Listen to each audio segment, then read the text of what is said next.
Wow. Messed around and found out. She told on herself, man. She was using you, but she told on herself. By asking for the open marriage, that woke you up and you said, hold on, something's wrong. Subject: From Down Under with a story you'll never forget. My ex wife, Maya. Dear True Story, I hope this message reaches you in good spirits.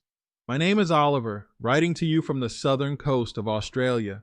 I've only just come across your channel recently, but I felt compelled to reach out and share my story. You see, I've just finalized my divorce, and your videos, well, they were a strange source of comfort. I didn't expect to find healing through the stories of other men, but here we are. This is the full story of how my marriage to Maya fell apart in a whirlwind of betrayal, delusion, and lies. It's a long one, but if there's any place it belongs, it's your channel. Maya and I had been married for only 17 months. That number feels absurd now. We had been together for a couple of years before we tied the knot. When we met, she was the most passionate, electric woman I'd ever known. A dreamer, an actress, someone who saw the world as one giant opportunity. She talked about America from the day we met, specifically Los Angeles. It was where she felt her destiny lay. She loved Australia, but she said the opportunities for actresses here were too limited. When we got engaged, she immediately started laying the groundwork for our future in the States. I was all for it in the beginning.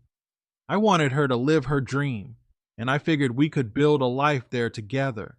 She began self-taping auditions from our home, networking with American producers and indie directors on social media, and even initiating the immigration process. She considered going freelance with her work so she'd be more flexible when we made the big move. I supported her every step of the way, financially and emotionally. But what I didn't anticipate was how much pressure would fall on me. The paperwork for US visas, the fees, the constant documentation, the stress of proving we were a legitimate couple. It started wearing me down. I was trying to keep my job here stable while sorting everything else out, and the pressure started making me hesitant. I didn't want to leave my family, my job, my mates. I was torn between supporting my wife and maintaining my own identity. Maya noticed. She started seeing me as an obstacle rather than a partner. Our conversations changed. They became shorter, colder. She started accusing me of dragging my feet and ruining her momentum. Then came the big shocker. One evening, she came into our room and told me she wanted an open marriage. I'm bored, Oliver, she said. I need excitement. Maybe a break will bring us closer. I thought she was joking. When I realized she wasn't, my stomach sank.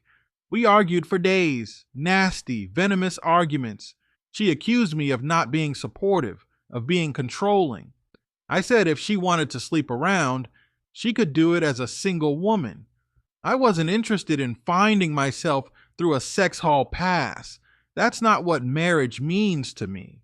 One night, during a particularly explosive argument, she shouted, "You're just scared you'll lose me to someone better." I replied, "If there's someone better, you already lost yourself." A few days after that, I met with a lawyer, Andrew, sharp, calm, and to the point. I laid out everything: the open marriage talk, the breakdown of communication, my suspicions. He told me to hold tight and collect any evidence of infidelity before proceeding. Little did I know I wouldn't have to dig too deep. Because Maya often used my laptop and tablet, I had access to her email and social media.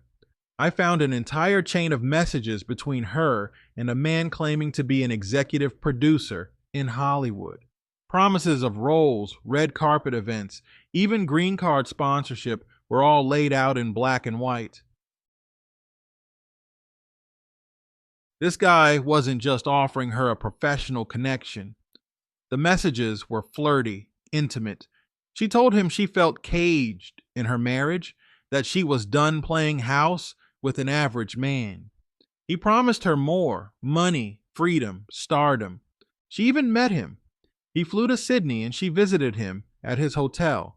I found her Uber receipts, messages confirming they met up, and even emails she wrote afterward thanking him for a magical night. I printed everything, took it to Andrew. He said, "We have enough to start the process. She wants freedom. Let's give it to her." We filed for divorce and served her within the week. The moment she got the papers, she called me, not to apologize. "Oh no," she laughed. "So that's it then? Running away like a coward?" I said, "I'm doing what you asked. You wanted separation and now you've got it." She said, "Good. I have someone who actually believes in me now, a millionaire who sees my worth. He's going to make me famous." I didn't respond. I hung up. 2 days later, I got another call. This time, she was crying. "Ollie, I didn't mean any of it. Please, I was angry. I miss you." I didn't say anything. She rambled on. "There is no millionaire. I made that up to hurt you. I just wanted to scare you into fighting for me." I told her, "I read the emails. You slept with him. I gave you everything, and you threw it away." She begged. She swore. She tried to twist the truth. It was just one night. It didn't mean anything. But the damage was done. I said, "You're dead to me." Now came the ugly part, the divorce hearings. Maya tried to get alimony. She claimed she had sacrificed her career for our marriage, that she was emotionally devastated and financially dependent on me. Andrew shut it down. He presented timelines, screenshots, and financial records. He showed the court how I paid every bill, every rent check, every grocery run. He showed that Maya had been planning her exit long before the marriage ended. Her lawyer tried arguing that I had delayed our immigration, thereby sabotaging her career. Andrew rebutted with emails where she admitted to the Hollywood producer that she was planning to leave me as soon as she got her break. Her lawyer, "She felt suffocated." Andrew, "She felt entitled to fame and used her husband as a stepping stone." Then our fathers got involved. My dad came to one of the hearings, as did hers. Outside the courthouse, they clashed. Her father, "Your son stifled her. He was never good enough for her dreams." My dad, "Your daughter is a lying narcissist who cheated her way to nowhere." Her dad, "She's a victim of a small-minded man."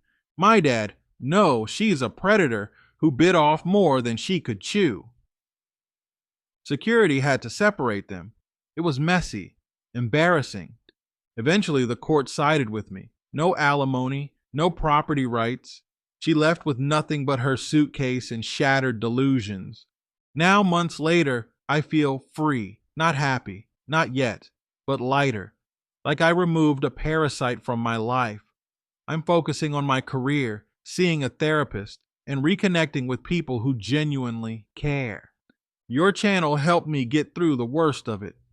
Hearing the voices of other men who were betrayed, discarded, gaslit, it made me feel less insane, less alone. Thank you for that. If you choose to read my story, I hope it helps another guy out there spot the signs earlier than I did. I loved her, but love isn't enough when the person you're with doesn't respect you. Thanks again, mate. Keep doing what you're doing. It matters more than you know. Warm regards. Follow up. It's a true story. Subject, update. It's Oliver again, writing to you from the south coast of Australia. I first emailed you a while ago about my divorce from my ex-wife, Maya. You might remember the whole story of her asking for an open marriage, cheating with some so-called Hollywood producer, and me finally choosing to walk away from the mess. Since then, life has been interesting. I thought I was done with Maya. I thought signing the divorce papers would be the end. But I severely underestimated just how far she'd go to try and win me back. It's almost laughable if it wasn't so pathetic. I want to tell you everything, not just because it's therapeutic, but because other men out there need to see what happens when you finally put yourself first and how some people can't handle losing control of you. It started about 3 weeks after the divorce was finalized. The silence was blissful. I had started getting used to peace again. No drama, no shouting, no pressure about America or networking events or whether her audition lighting was just right. Just quiet. Then one morning I walked out to my mailbox and found a letter. Not an envelope from the government or a bank. A handwritten letter. The handwriting was unmistakable. It was Maya. Letter 1. She wrote, "Ollie, I know you probably hate me, but I just wanted to tell you that I wake up every morning and reach for you, only to remember that you've left. I lost the only person who ever truly loved me." She wrote about how lonely she was, how she made a mistake, and how the guy from Hollywood ghosted her after she gave him everything. How she missed our movie nights and the little things I used to do, like packing her lunch or running her bath after a long day. She said she realized she was selfish and driven by a fantasy, and now that fantasy had left her alone and jobless in her parents' spare bedroom. I didn't reply. A week later, letter 2 came. This one was less poetic and more desperate. "Please let me make it right. I'll go to therapy. I'll move anywhere you want. I'll give up acting. I just want to be your wife again." Still, I didn't reply, and that's when the stalking began. Stalking me at work. I work in a tech office downtown. One Tuesday, I saw her sitting at the cafe across the street, the same one we used to go to for brunch on Sundays. She was just sitting there, staring at the building. Next day, she walked in during my lunch break, said she was in the area, asked if we could talk. "There's nothing to talk about, Maya. Please leave." "Ollie, please. I can't sleep. I can't think straight. I feel like I'm going crazy without you." Then you should have thought about that before you invited another man into your hotel room. She broke down crying. In front of my coworkers, I had to escort her out and tell building security to ban her, calling my mother.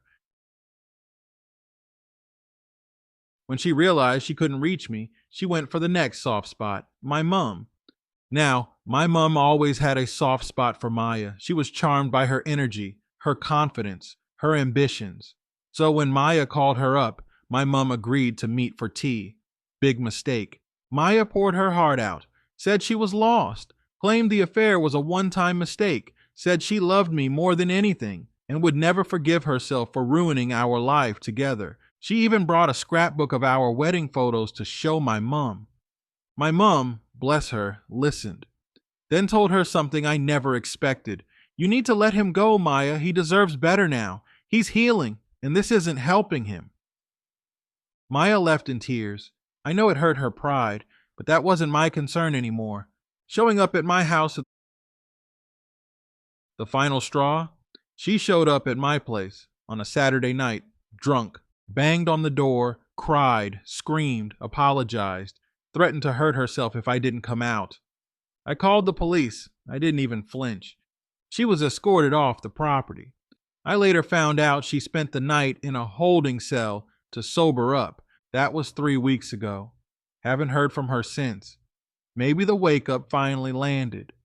Now here's the twist of it all. Through all of this, I realized something that hit me like a brick wall. I never truly wanted to move to America. I was doing it for her. I was bending over backwards, warping my entire life for someone else's dream. I thought that was love. I thought that was what being a good husband meant. But what I was really doing was betraying myself. That was the real heartbreak. Not just losing Maya, but realizing I gave up pieces of myself trying to keep her happy. That was my mistake. That won't happen again.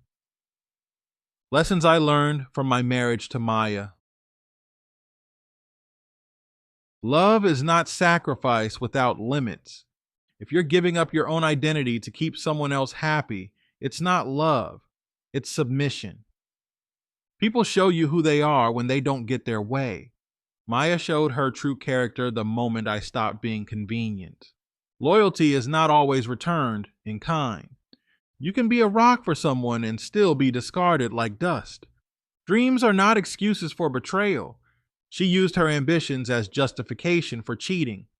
That's not a dreamer, that's a user. Closure comes from acceptance, not explanation. I spent weeks trying to understand why. The truth? It didn't matter. Forgiveness is for you, not them. I forgive her now, not because she deserves it, but because I deserve peace. You can't fix someone who doesn't think they're broken. I tried to be her anchor, but she wanted to drift. That was never my job. And here are steps I'm taking to build my life back up, not for another woman, but for myself. Fitness and health. I've joined a boxing gym, getting in shape, letting off steam, building discipline, not for vanity, for clarity, therapy, and self reflection. I'm speaking to a therapist every week, not just to process the pain, but to uncover the patterns that led me here. Career growth. I'm studying again, tech certifications, working toward a promotion and possibly launching a side business. I want to feel pride in what I do, reconnecting with brotherhood. I've reconnected with my mates, hiking, barbecues, football matches, rediscovering the joy of solid male friendships I neglected during my marriage.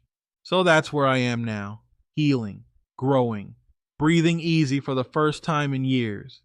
Thank you again for reading my story and for the platform you've built for men to speak up. We need spaces like this. I hope this shows your viewers that even after the storm, there can be light, as long as you're willing to walk away from what dims you. You moved quickly too. Salute to you.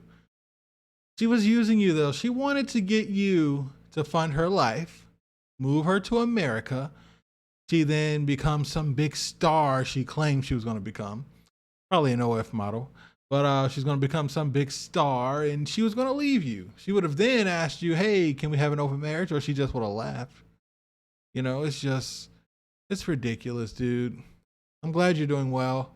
Glad you made it out. Salute to you. Guys, if you want to send in a story, send it to truestorynation@gmail.com. Here, I'll put it on the screen. That's truestorynation@gmail.com. We'll catch you guys at the next one.